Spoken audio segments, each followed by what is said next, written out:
जब हम 2014-15 में ग्रेजुएशन कर रहे थे, तो वहां पे यूनिवर्सिटी में जो बायोटेक्नोलॉजी के छात्र थे वो हमेशा जीएम सीट्स की पैरवी करते थे। तो हमने जब उनसे कई बार चर्चा करी बैठ के, क्योंकि थोड़ा पढ़ने का थोड़ा इंटरेस्ट था, पहले वंदना शिवाजी भी काफी लिखती थी इस विषय में, उनका भी आपका भी पढ़ते थे। तो असल में उस समय एक चीज निकल के आई थी कि ग्राउंड लेवल पे जो यूनिवर्सिटीज में रिसर्च हो रही है वो भी उन्हीं कंपनीज द्वारा स्पॉन्सर्ड करी जाती है जो कंपनीज जीएम सीट्स बना रही है। तो उनकी घुसपैठ उस लेवल तक है।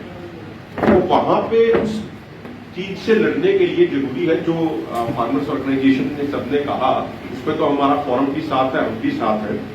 इसके अलावा मुझे लगता है कि एक चीज और करनी चाहिए, जो आप जैसे बुद्धिजीवी है इस विषय पे, कि जो यूनिवर्सिटीज है, खासकर जो एग्रीकल्चर यूनिवर्सिटीज है या जहाँ पे बायोटेक्नोलॉजी की रिसर्च होती है, वहां भी स्टूडेंट्स के बीच में सेमिनार होने चाहिए, इस विषय पे एक ओपन डिबेट होनी चाहिए, खुला डिस्कशन होना चाहिए।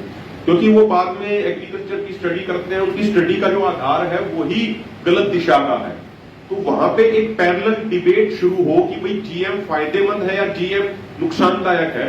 इसके लिए जरूरी है कि उन यूनिवर्सिटीज के अंदर भी इस तरीके के सेमिनार हो, क्योंकि वर्तमान सरकार में हमारे को तो इजाजत दी नहीं जाती यूनिवर्सिटीज में ज्यादा जाने की, लेकिन जो इंटेलेक्चुअल है, जो उनको तो मेरे ख्याल से लगता है कि हो सकता है वो इजाजत मिले। और एक लास्ट चीज इसमें एक पॉइंट और मेंशन करने का है कि देखिए अभी एक लेटेस्ट आंकड़ा आया था कि हरियाणा में जो कॉटन का जो एरिया ऑफ कल्टीवेशन था वो 5,75,000 हेक्टेयर से घट के 4,50,000 हेक्टेयर हो गया। और कारण और कुछ नहीं, कारण ये बीती है। जो इसमें स्टार्टिंग में तो ऐसे सपने दिखा दिए कि भाई साल 2 साल तो प्रोडक्शन ठीक ठाक रहा, लेकिन अब जो कुछ जगहों पे, बहुत कम जगह ऐसी बची है जहां पे देसी बीज है कुछ किसानों के पास, तो अब जो किसान देसी उस पे ही बीज पे लगे रहे, अब उनकी हालत बीटी वालों से बहुत बेहतर है।